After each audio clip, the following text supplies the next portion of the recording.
Здравейте! Аз съм Диана Василева с 20 годишен опит като логопед, дипломиран специален педагог и с медицинска сестра с детски профил. Жужи?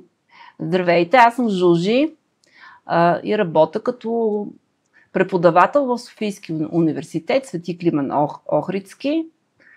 Занимавам се с училищна хигиена, здравно образование, поло и екологично възпитание, с педагогика и теория на възпитанието. Също имам 3 прекрасни дъщери. В днешния 8 юли на 2025 година, когато е изключително топло, сме в трето училище Марин Дринов на практиката на десетокласниците с преподавател Емануил Трейма. Днес искам да ви запозная с кърменето и с това колко е важно, тъй като се занимавам с хранене, имам доста опит. Първо да кажа, че и 3 деца съм кърмила и също смятам, че това е изключително полезно. Като има някакви схващания, че когато кърми жената, разваля бюста си, което в моя случай изобщо не е така. Мога да твърда, че по никакъв начин не ми се отразило на външния вид кърменето. Кърмата се явява най-естествената храна за детето и най-добре се усвоява от организма. Също осигурява добър имунитет и има витамини, хранителни вещества. Дори си не бях направила опит, когато родих второто си дете. Първото нещо беше на около 3 годишно се беше разболяло и тогава му дадах малко кърма. И понеже има хормони, то започна да подскача из цялата стая и действително се подобри, зачервиха му се буските и много добре му се отрази и за щастие не се разболя. Също много е важно подготовката на гърдите за кърмене. Когато бях бременна с първото си дете, отидах при доктор Ташков на преглед, тъй като исках той да следи раждането ми. И това беше в началото на 8-я месец. Тогава той, независимо, че ми направи преглед на бременността, на това прилежанието на плода, дали е обърнато с главичката надолу, дали мога да рода по естествен начин, той ме посъветва, без да му задавам въпрос, да си подготвя гърдите за кърмене, като обтривам около 5-10 минути с по-груба хавлиена кърпа или кисе, обтривам ореолите на гърдите и също около 10 минути, няколко пъти на ден това трябва да се прави, да се издърпват зърната, тъй като бебето като се роди, засуква като вакуум много силно зърното и част от ореола, което може да нарани, ако е твърде нежна кожата, около зърното и ореола, може да нарани сериозно гърдата. И това много ме шокира, тъй като дори аз съм отишла за съвсем друг преглед, но реших да го направя. Така че около няколко пъти на ден ги правех тези упражнения. След това има и специални кремове, които след кърмене се мажат зърната и ореола, за да може да не е толкова чувствителна и нежна кожата и да предпазва от нараняване, понеже при нараняване се получават рани, които са много болезнени и може да стане инфекция.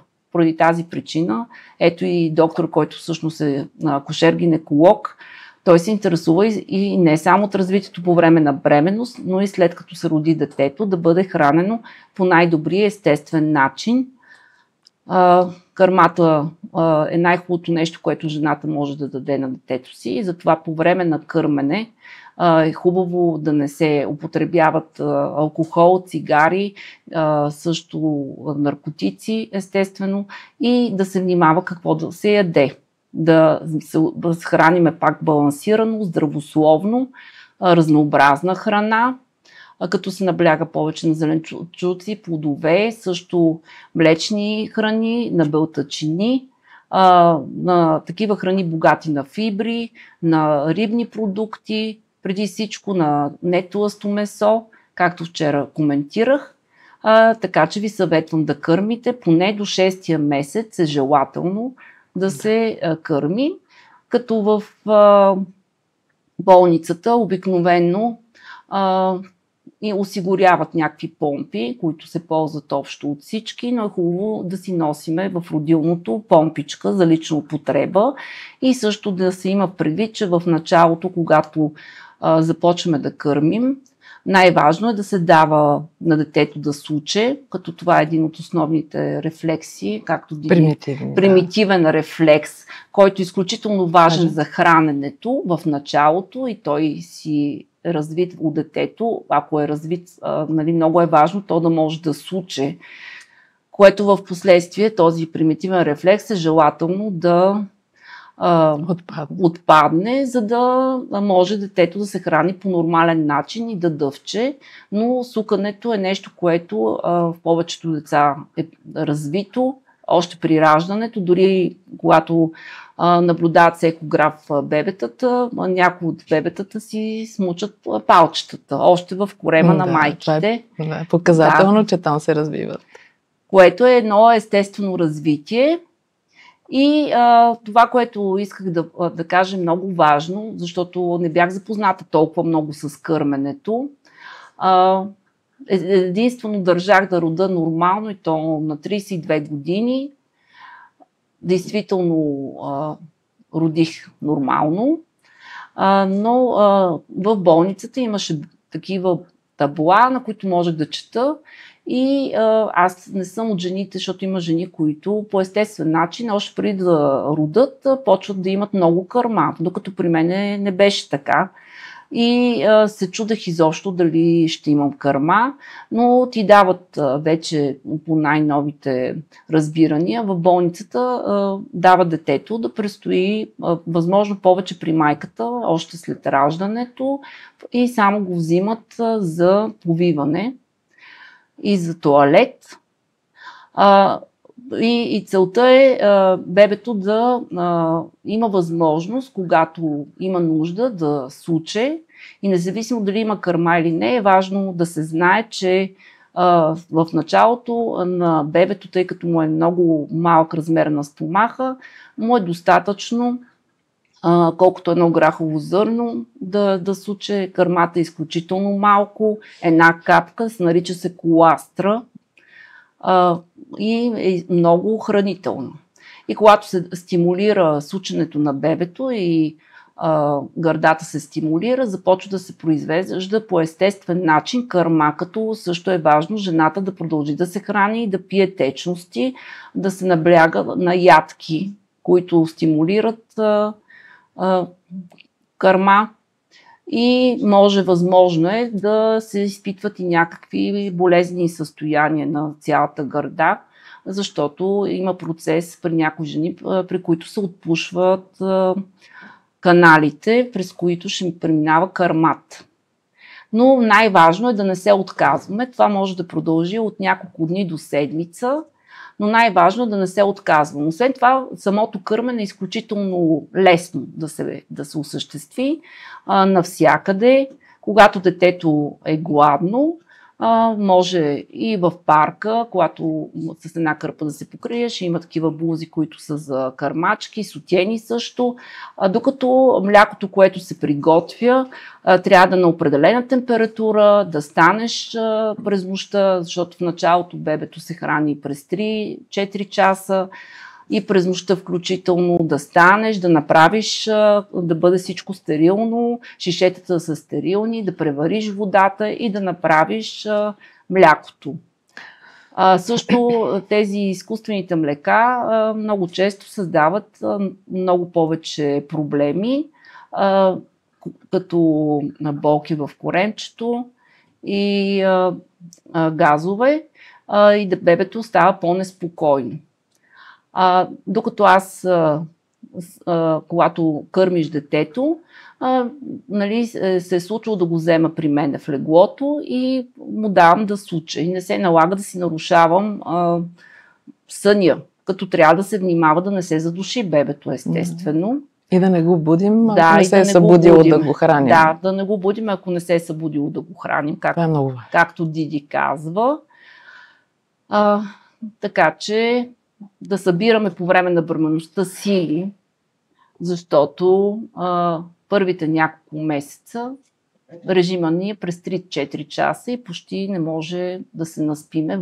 Много е важно някой от близките ни да ни помага, било то майка, съпруг, баба, така че трябва да разчитаме на това и е много отговорно. И ви съветвам да кърмите, защото аз в момента имам едни прекрасни, здрави деца. Също кърменето подпомага за това децата да бъдат по-интелигентни и да се развиват невроните в по-голяма степен в сравнение с некърмените деца.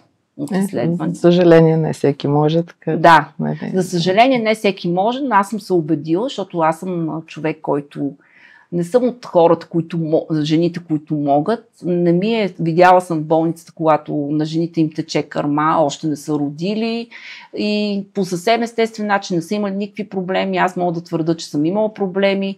Болезнено ми е било, докато ми се отпушат каналите, но не съм се отказала.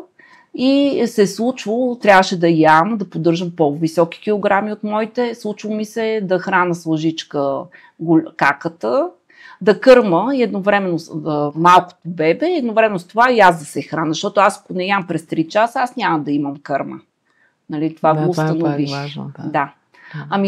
Благодаря за вниманието и относно тези първични рефлекси, Диди ще ви запознае в по-голяма степен и за това как би могло, ако не бъдат премахнати, да се отрази на по-нататъчното развитие. Те по естествен начин трябва да се премахнат, ако не, трябва да се помогне на детето да се премахнат и програмата, по която Диди работи на доктор Мелило, за баланса на мозъка между лявата и дясната хемисфера, много подпомага премахването на тези рефлекси, както и на някои дефицити, някои случаи да бъде помогнато на децата да се развиват по-добре. И да нямат тази симптоматика, която имат. Аз ще започна пак от там, че ние развиваме над 30 примитивни рефлекси, още вътреутробно, но само единствено програмата за баланс на мозъка на доктор Мелило разглежда тези, които са тясно свързани с дисбаланса в мозъка. Казахме, че те са, ако нещо се случи в вътреутробното развитие, те да не достигнат техния пълен капацитет, това може да е седалищното прилежание на бебето. И след това, ако пък има цезарово сечение, то да не ги използва още веднага за раждането. Не ги показвай.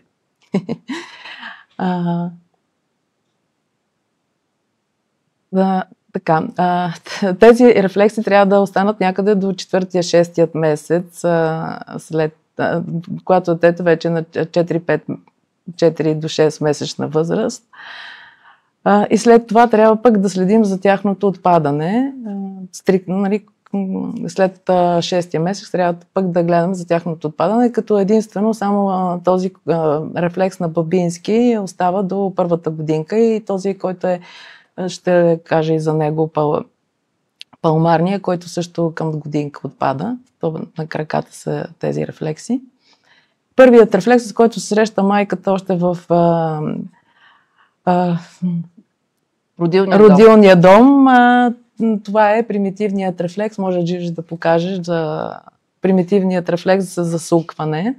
Аз тук съм си донесла, би ли ми подала и след това манекена, който съм донесла, за да ни подпомага да показвам какво трябва да се прави.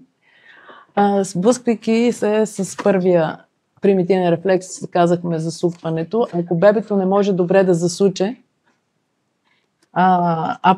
ние за да проверим дали го има този рефлекс, просто погалваме устния ъгъл на бебето и то рефлекторно трябва да си отвори устата и да се обърне към посоката на дразненето.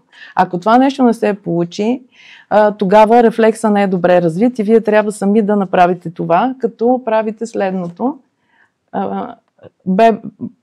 Погалвате кожата на лицето от бузата към устния ъгъл и след това от брадичката към устния ъгъл и след това го повтаряте и от другата страна, от бузата към, както ви показвам, към устната и към устния ъгъл и след това от брадичката към устния ъгъл. Това го правите 5-6 пъти. Вие ще видите, че всеки път, когато го правите, самия сукателен рефлекс ще става все по-силен. Другото, което е, за да разберете дали на 100% сте свършили тази работа, да го активирате, му давате загалагалка биберона. И когато тръгнете да изваждате биберона от устната на бебето, то трябва да усетите едно съпротивление и то не е малко. И тогава вече, ако има силно съпротивление, вие сте направили всичко, което трябва, за да активирате този рефлекс. А другото, което не се отказвате от един ден, няма да стане това. 5-6 пъти правите това упражнение, като след 2-3 часа го повтаряте, докато самият рефлекс се активира много добре.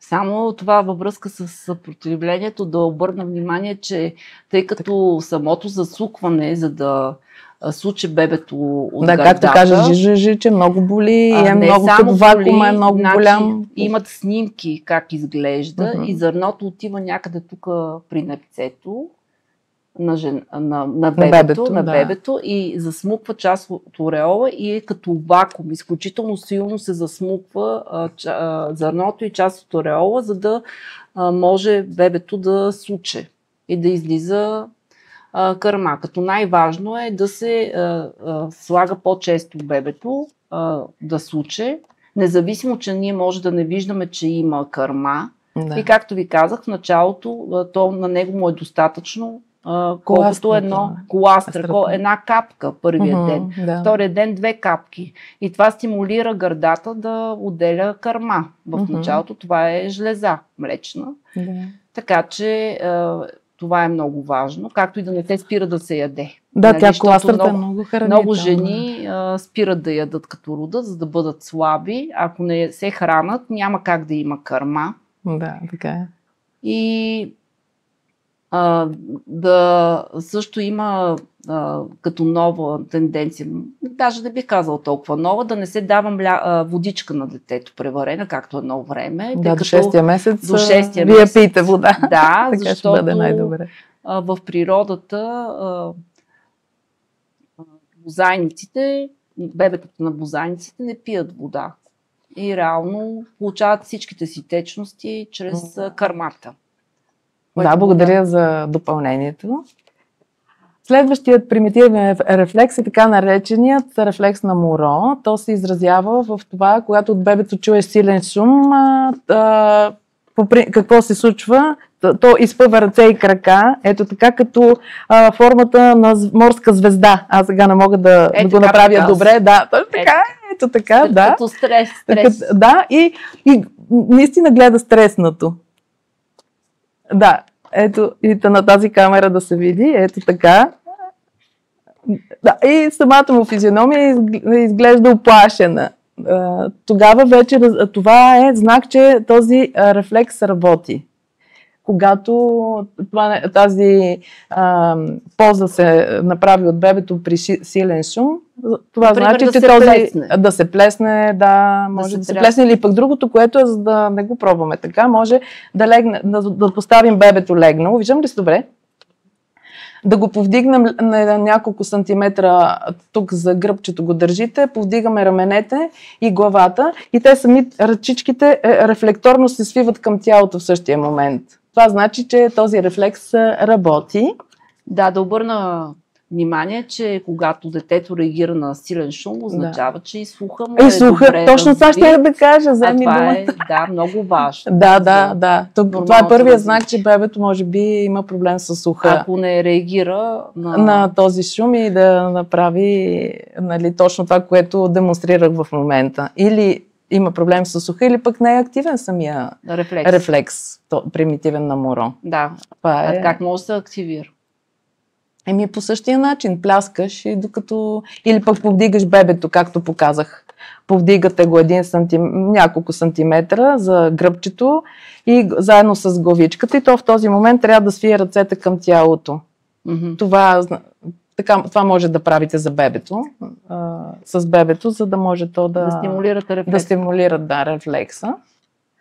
Следващият рефлекс, това е така наречения галант рефлекс. Той е отговорен за преминаването на бебето през родовия канал и за неговото преобръщане. Искам да ви кажа, че този рефлекс, ако го няма, не знам дали сте чували за деца, които се задушават в креватчета си, когато майката я няма.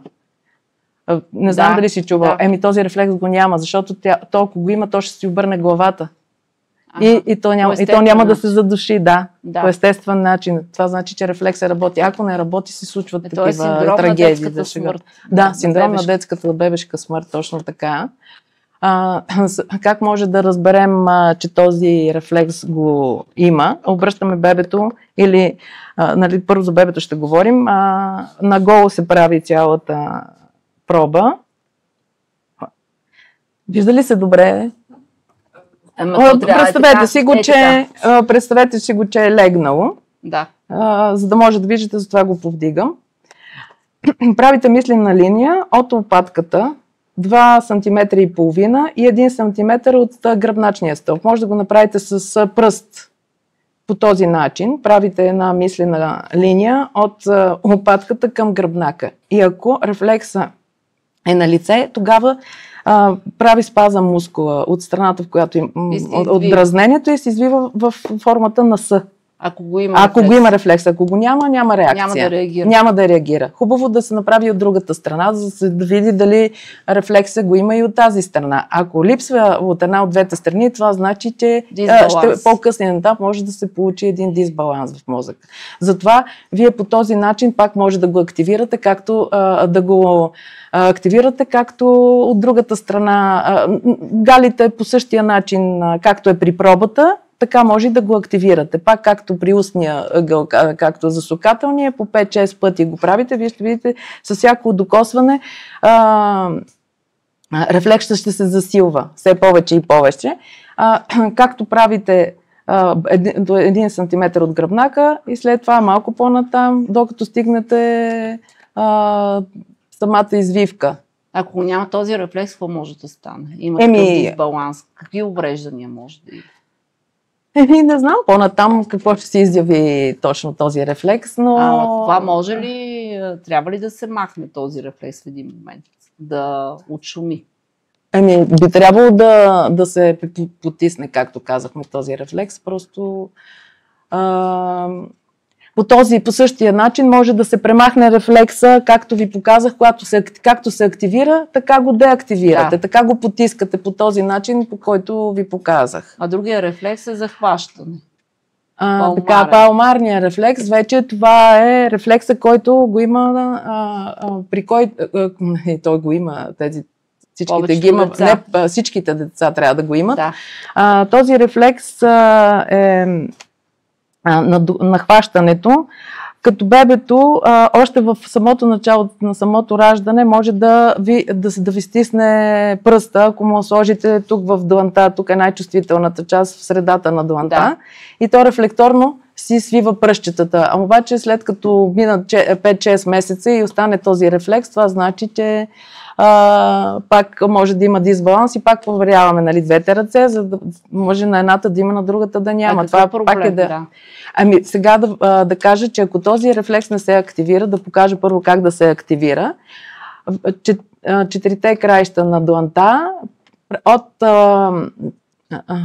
от края на дланта към вътрешността, към центъра на дланта се правят такива едни бързи, не знам така по-ли ще се вижда с химикалката, ето това са движенията, бързи, колкото все едно ще го гадаличкате, това да бъде самата толкова силно, като дразнение да бъде, все едно ще го гадаличкате, да не е толкова силно.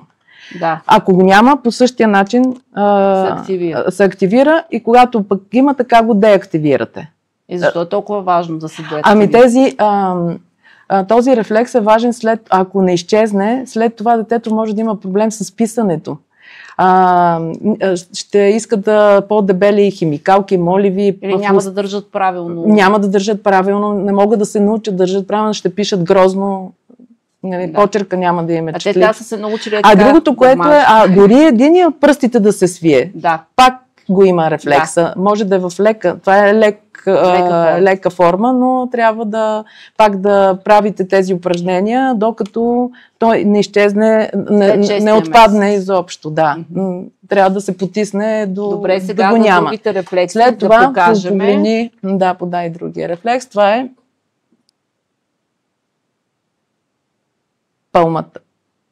плантарния рефлекс.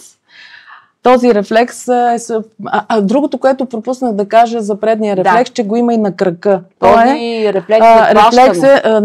рефлекс има и на крака, който е галант, на това. Не, този, за който преди малко за палматарния. Палмарния, който е свързан с хващането. Правите дразнене тук, където е меката част на крака, възглавничката, така наречена, като правите това дразнене, те пръстчетата се свиват навътре. И могат да хващат нещо. И може да хващат нещо, да, както казва. Да. Следващият, който казах, това е плантарният рефлекс. Рефлекс на Бабински. Или така известни като рефлекс на Бабински. Да, но двата рефлекса се определят, имат проба по различен начин. А пък и този плантарният, не ме объркай. Да. Плантарният рефлекс, той пък е показател дали детето ще има дисбаланс. Показвам ви, свалям му и тази обувка. Поглеждате ходилата на детето. Ако има разлика в ходилото, едното да е по-голямо от другото, това значи, че има дисбаланс. Как да накараме и двете да растат еднакво? Сега първото това гледаме и след това започваме дразнене само ако е изоставащото дясното краче, стимулираме лявото, за да може импулса да отиде там, където трябва, за да се активира крака, който има изоставяне. Ако дясното е по-малко, ако активираме левия крак, то протича в дясната хемисфера. И какво правим на левия крак? Правиме следното. Първо проверяваме за рефлексите. Той е като този, който преди малко казахме, пак това е движението, меката част на кръка, възглавничката, правим това движение и пръстите се свиват навътре. А бабински рефлекса, той е от петата към пръста. Да. Стигате до меката част, до възглавничката и пръста штръква нагоре. И се разперва. Ето така, а другите се разперват, като ветрило. Това е знак, че бабински рефлекса го има. Искам да ви кажа, че тези два рефлекса, ако са останали, не са отпаднали, има едно ходене на децата на пръсти. Не знам дали ти си това. И това е всъщност задържане на тези рефлекси. А тяхното премахване, детето трябва да стиска топка или предмети да взима с пръстите на краката. И така се премахва рефлекс. И оттам вече детето няма да ходи на пръсти.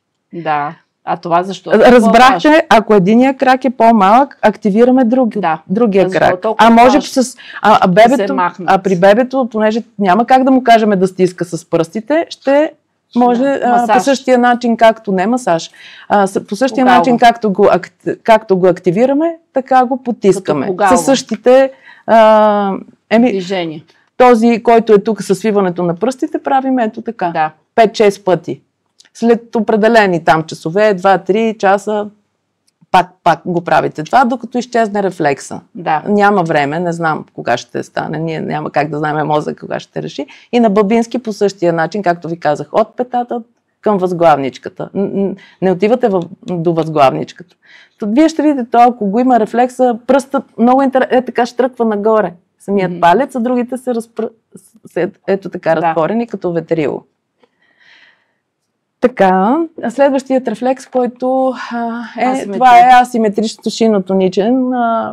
При този задържан рефлекс най-много го имат аутистите. При аутистите той е активен. Как да го разпознаем?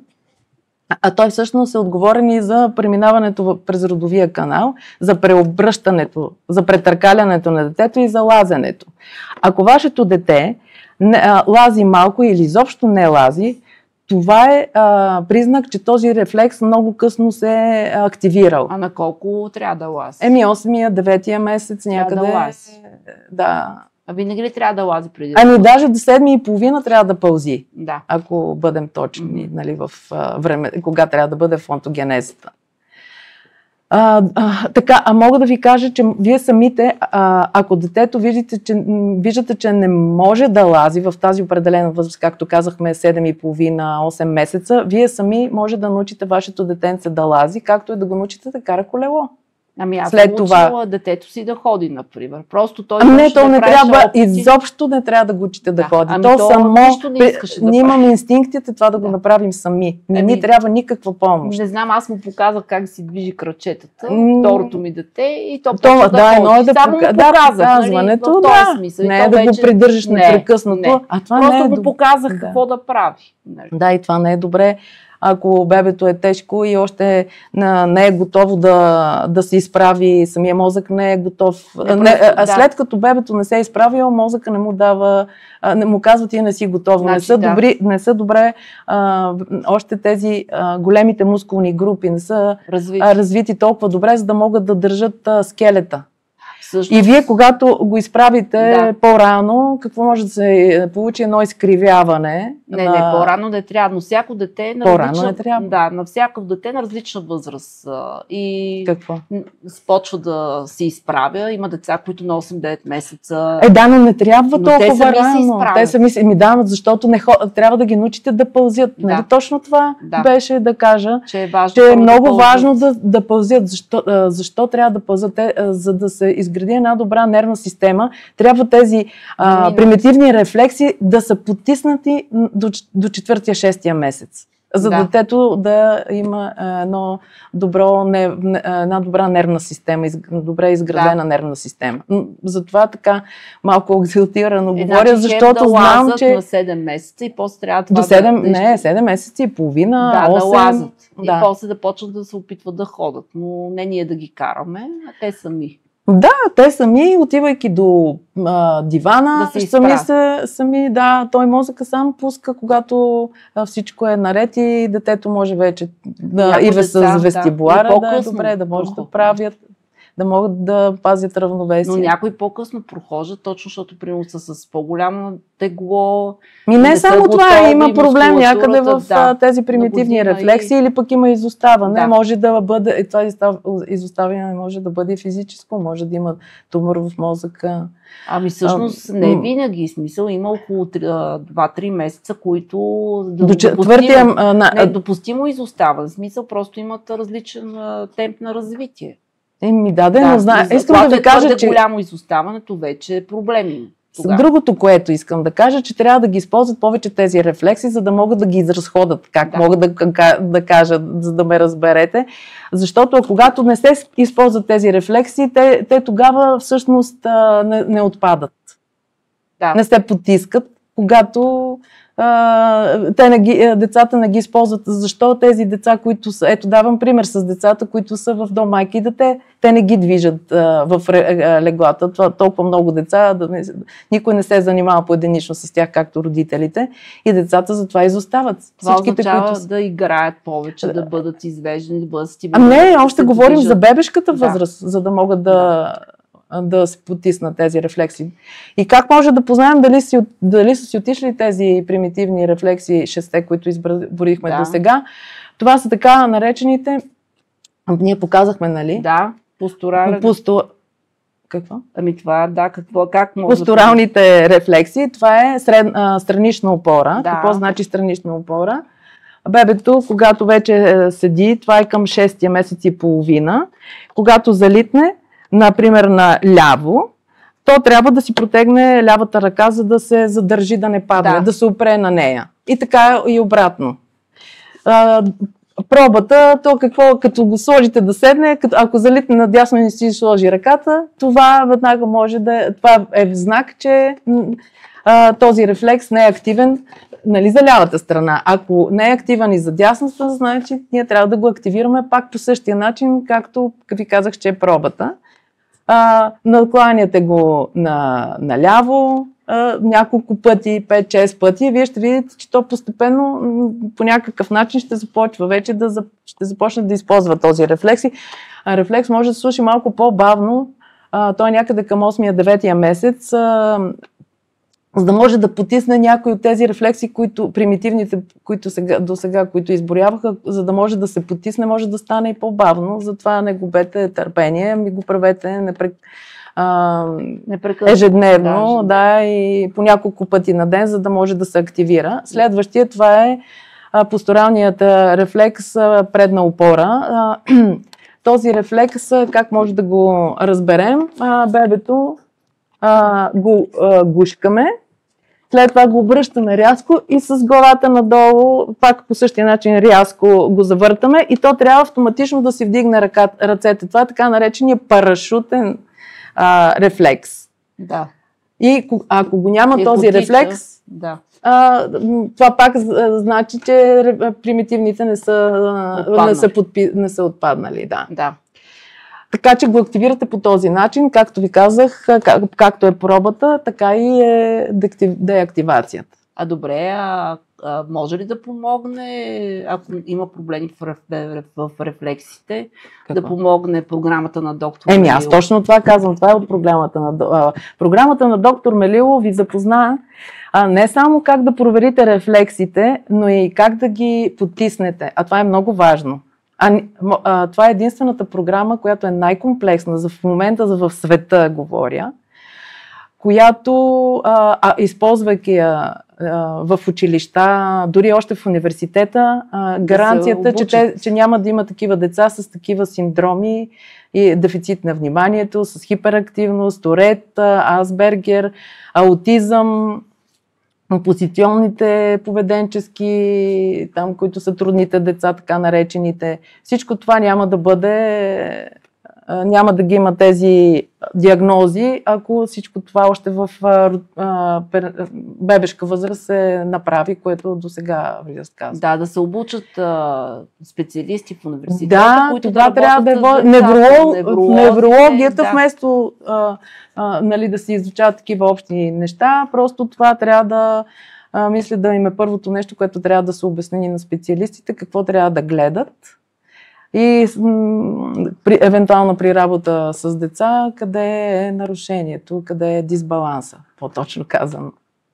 Добре. Това. Благодаря за вниманието. Мисля, че е било полезно и в следващия подкаст ще разкажем повече. Диди е по-запозната с системата на доктор Мелило, който в Америка има много центрове по целия свят. Е така най-работещата и съвременна система. Тя е направена не само от невролог, също и от педагози, специални педагози, лекари и други, нали? Така, Диди. Най-вече от невролози, психолози. Той самият Мелило казва, че точно това се съветва с много психолози, невролози, за да видят къде е проблема, а пък проблема се оказва, че е в физиологията. И са помогнали на страшно много деца. Идеята ни е също, ние с Диди да помагаме на деца, на родителите, така в домашни условия. И да благодаря специално на ученичките от 10-ти клас на 3-то. И аз им благодаря. Марин Дринов, Лора, Маги, Рая и Тина, които участват в заснемането, като част от тяхната практика по фотография, в заснемането на този подкаст. Лек ден ви желая на всички и успех! И от мен!